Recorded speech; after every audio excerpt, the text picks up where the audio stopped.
Welcome to Screw the Commute, the entrepreneurial podcast dedicated to getting you out of the car and into the money, with your host, lifelong entrepreneur and multimillionaire, Tom Antion.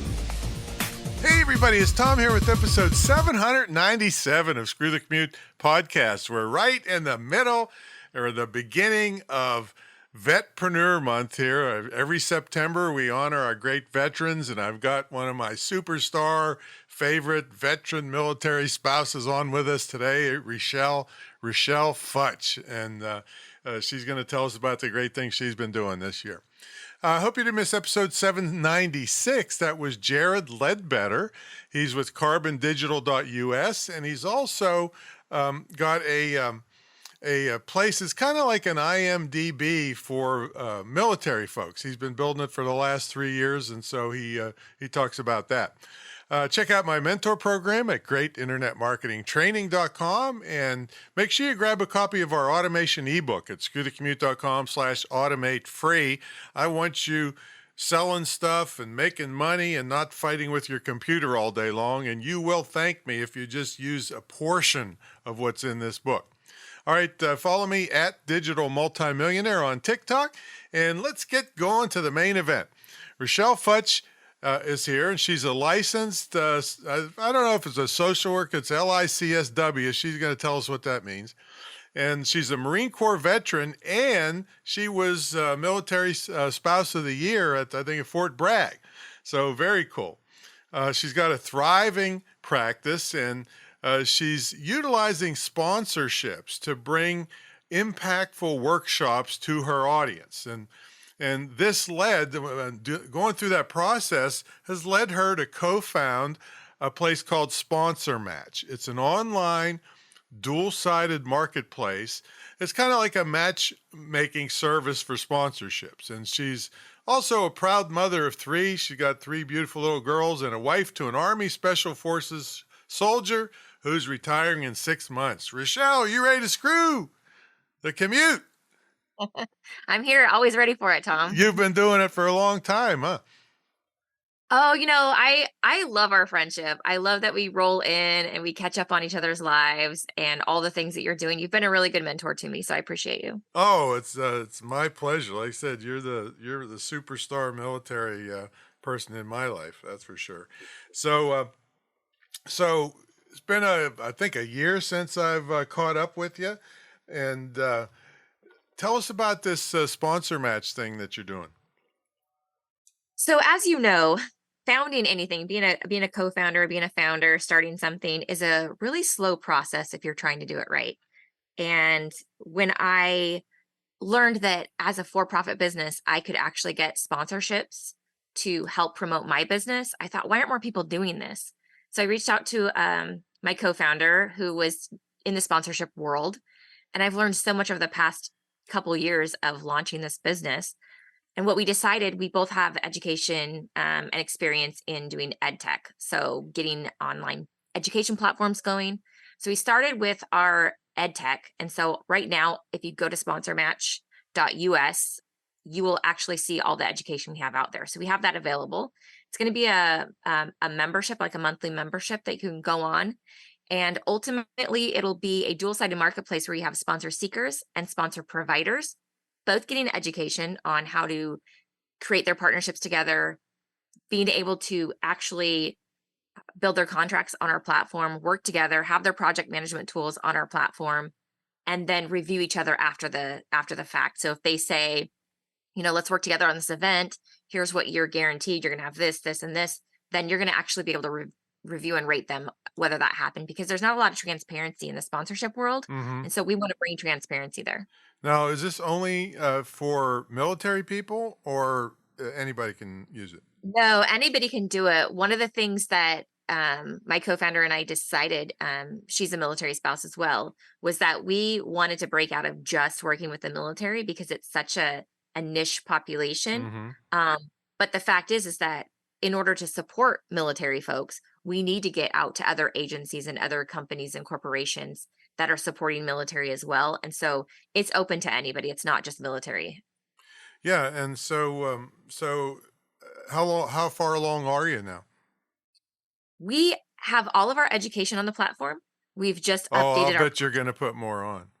we're gonna put more on. Yeah. We're giving it a little facelift over the next couple of weeks, but by the time they're listening, your listeners are listening, this might actually be uplifted already. Um, and so all we're doing is we're just transferring what's already there into a new platform, so it's gonna look a little prettier. Hmm. Right now, you can get in there and you kind of have access to, um, I think there's 8 modules in there, and we're gonna end up with 18 modules. And so, different lessons filled completely with inside those units and modules. And then we are actually going to launch some education for sponsors as well, because right now, when we look at the problems sponsors are facing, they're getting 300 emails a week. They have to filter through those to find out who's a good fit.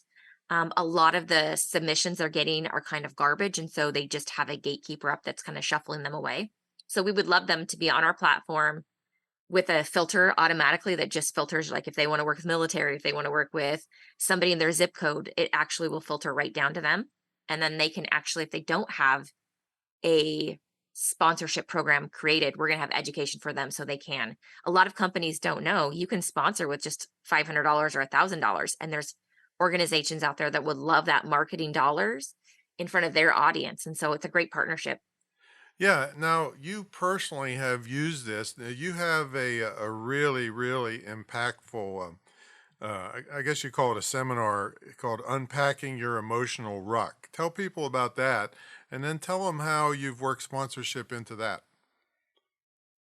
When we, as a family, ended up coming down on military orders to move from Washington State to North Carolina, I wasn't licensed to practice mental health. As we said in the intro, the Oh, yeah. LICSW, licensed independent clinical social worker, meaning that I can run my own private practice and not have to be under supervision, not have to work with an agency. I wasn't licensed in North Carolina, and so I decided I needed to pivot. And so the the skills I was using in the civilian world, working with highly suicidal population, I took kind of the essence of that program and marketed it and created it for military families, mostly military spouses at first, and then it's branched into the veterans and the military members themselves. And Tell them what ruck is, because you had to teach that to me a couple years ago. so a ruck is essentially a big backpack. It's the backpack that military service members use when they put all their stuff in it and they go off on their rucks is what they're called, these hikes. And so a ruck is essentially a backpack.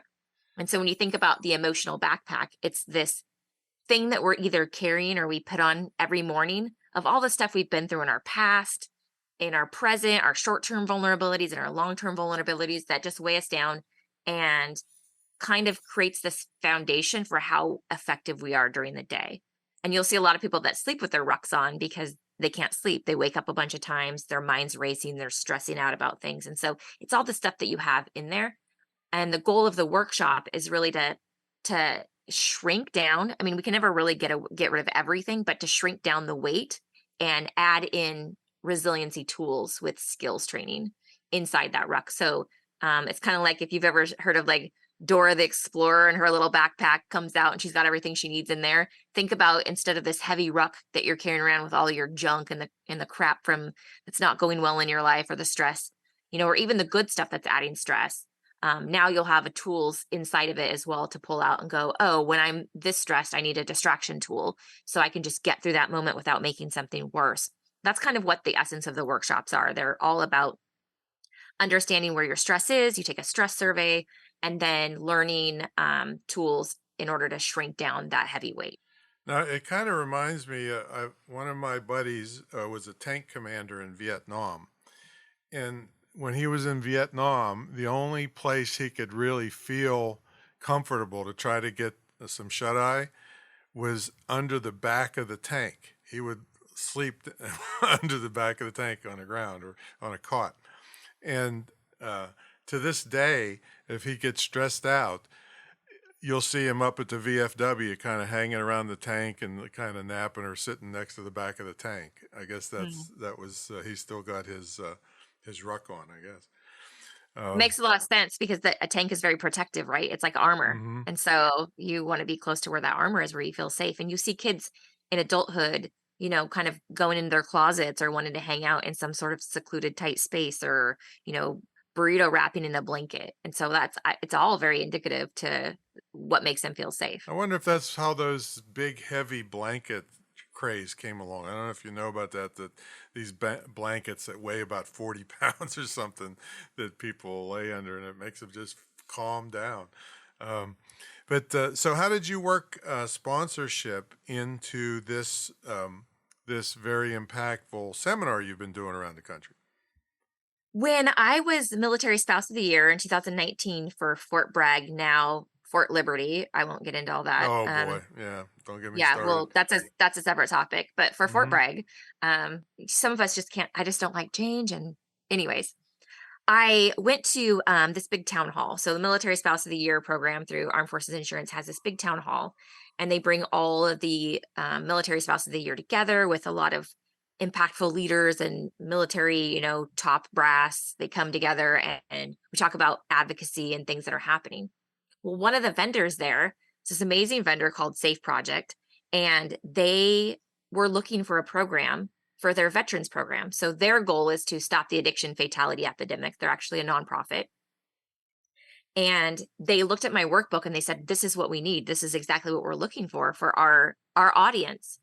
And so they've brought me on as a community partner and sponsor me to take my workshop anywhere I want to go. So they pay my fee, my speaking fee. They Hmm. pay for my workbooks. They get the space and the audience. So all I have to do is show up and teach. The Where before travel, that, do they cover the they travel too? they cover my travel, Nice. um, my car, my rental car, my supplies that I need in order to teach the workshop.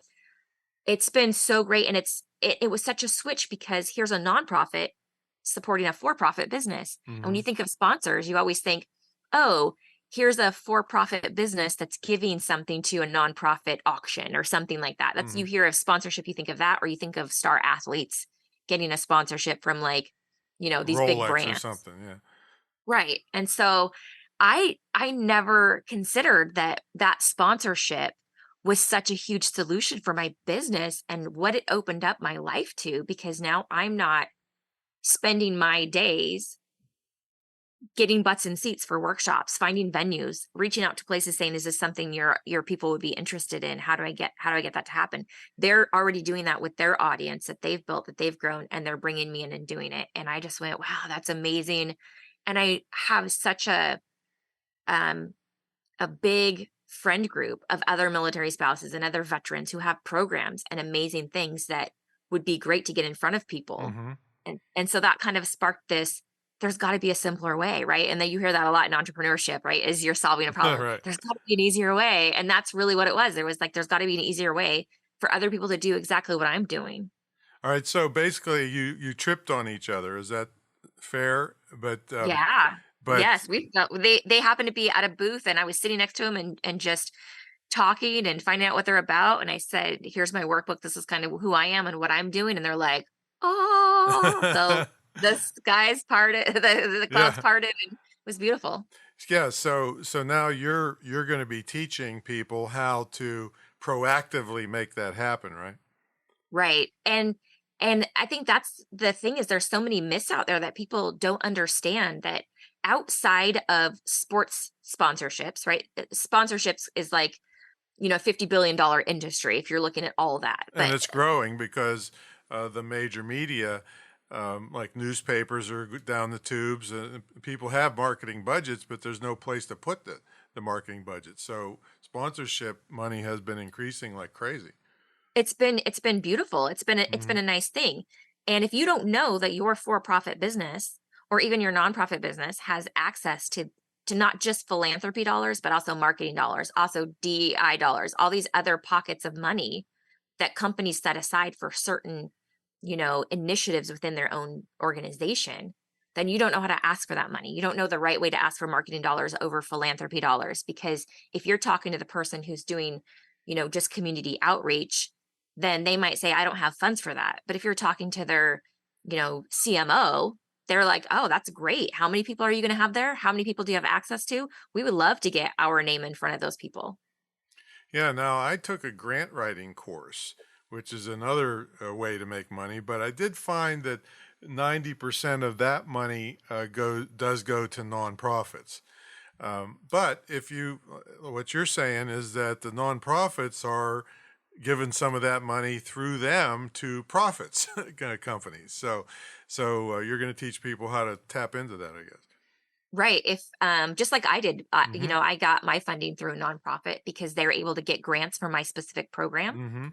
Mm-hmm. But I also work with agencies who are for-profit businesses that are just looking to have their name or their offering in front of their big audience, and they have tons of people who are looking exactly for what they have to offer. And so it really is marketing. It's better than putting an ad in a magazine that people are never going to skip to the back of. Mm-hmm. Yeah, it's beautiful. I'm noticing as I'm talking to you that it's awful quiet at your house. It's lovely. It's a beautiful thing. I guess uh, I know that you used to homeschool, and now your girls are off to public school. Today is the first day that all of my girls are in public school. School started this morning, got them out the door, and haven't received any phone calls yet. So yeah, it's quiet. It's a change. Yeah. Uh, Now your girls are gonna. I know how. What cracks me up is I see that you're a social worker. Well, the stereotype social worker is like a real demure, quiet type that's it's like a little mouse in the corner. That's not you or your girls. no, no. It's funny because when you think of a social worker, a lot of times you think, well, what kind of social worker are you? Right? There should be some protection in our label, but you can also get case managers who've never they don't have a master's in social work, they don't have a bachelor's in social work, and they just do case management and they call themselves social workers. That's a different kind of social work. But there's policy writers, there's people who are running nonprofits, there are agencies, there are people who work in emergency rooms. So social workers are very vast uh, kind of a title that you can, if you have those credentials, more job opportunities open up for you. And, entrepreneurship opened up for me. And it gives me the authority that I can say, I can teach this workshop. And people trust that, knowing, oh, there is this credential behind you. Hmm. You're not just somebody with good ideas. You're not somebody who's just, hey, I've been there, done that. Now come talk to us about post traumatic stress, which could be very dangerous. You don't just want somebody that isn't trained and that doesn't have that experience coming in because of their one experience. Now, experience is important. I think that's really valuable. But not everybody's experience is exactly the same. And so you have to be able to bring that in. And I've really worked hard to get my daughters to be self-advocating. And I think that it's not aggression, it's not passivity, it's assertiveness. And so I want them to be assertive advocates for themselves. Now, do they keep their hair color the same most of the time, or? They do because they are not allowed to color their hair yet. Oh, They're well, too young. what kind of, are you setting for Yeah, I get that. Women in our hair is something that we can't just I've always been the type of person, like, I want to be able to just light a match and walk away at any time and start over somewhere new. But once you have a family, that drive inside of you has to go away. And so I'm like, I can change my hair and feel a little bit different. Okay, well, yeah, you're setting that example. So what have you picked? Like I hear families all the time say, okay, well, you can't date until you're 30. When can you change your hair color in your hair? Well, it's my husband really has a bigger problem with the hair color. I am okay with alternative rebellion, like the rebellion of like painting your walls a certain color, the Hmm. color in your hair, a little bit with clothes. Um, I just don't want them to damage their hair, and I think that it's kind of toxic and damaging to color your hair, especially being too young. So I want them to be educated and make that decision for themselves and not just doing it for peers or for friends or because they don't like something about themselves. If they're able to really articulate that they're exploring this and this is what they're interested in, and I know that they're mature enough for that, I'm okay with it. What if it's pink?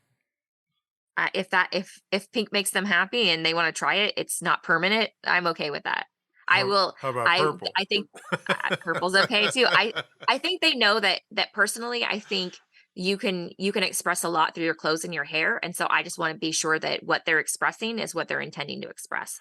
My girls are already, in the entrepreneurial world. My middle child already has a business. She's a trash can valet, and so she goes What to is that? neighbors. She goes to neighbors and she brings their trash can down to the curb for them and then back up Oh, on trash day. And so she's been doing that since the end of last school year. Um, that's good resume item. a good resume, and she could go door to door and knock and hand out flyers and talk to them about their business and get a lot of no's and push through it. And so I'm really proud of them. And so I just want to make sure that they're representing what they want represented with whatever choices they make. And if they can articulate that, then I'm going to support them in that exploration. All right, now your husband is retiring in 6 months, and I already asked you before we started. Are you getting divorced as soon as that happens? Because Yeah, and especially in the special forces community, that's a really that's a high statistic that happens. And so we're going good right now. And so I'm not dumb enough to never say never, but we do have those conversations about what's that going to look like, and we've been planning and discussing it for over a year now. And so but you it's you did say if he stays home, you're getting an office. if he stays home, I'm getting an office. I know he's got some things lined up. He's looking at going into law enforcement. But no, like, know thyself. And myself says I don't want anybody underfoot making noise in the other room when I'm trying to work, uh, what if throwing he off my what if he routine. retires and then he gets pink hair? He actually could pull pink off. I think he could. I think he could. I think it's understandable to go through a little bit of life changes when you've been doing the same thing for over 20 years and it stops. And so I will offer him some grace for a while. Okay, good for you. Now Yeah. you've been on board of directors for nonprofits, and also for you're on the military board of directors for my school. So tell them about Mission Outdoors and Nonstandard. Mission Outdoors is an organization here in the Pacific Northwest, and their sole goal is to get veterans and their families outside doing something, whether it's fishing, whether it's archery. I was introduced to them because they were offering a free football camp that was partnered with the Seattle Seahawks here locally. And so my kiddos went and did this whole week during spring break last year of a football camp. And the mascots from the Seahawks came down, and from the hockey team here, a couple of the Seahawks players.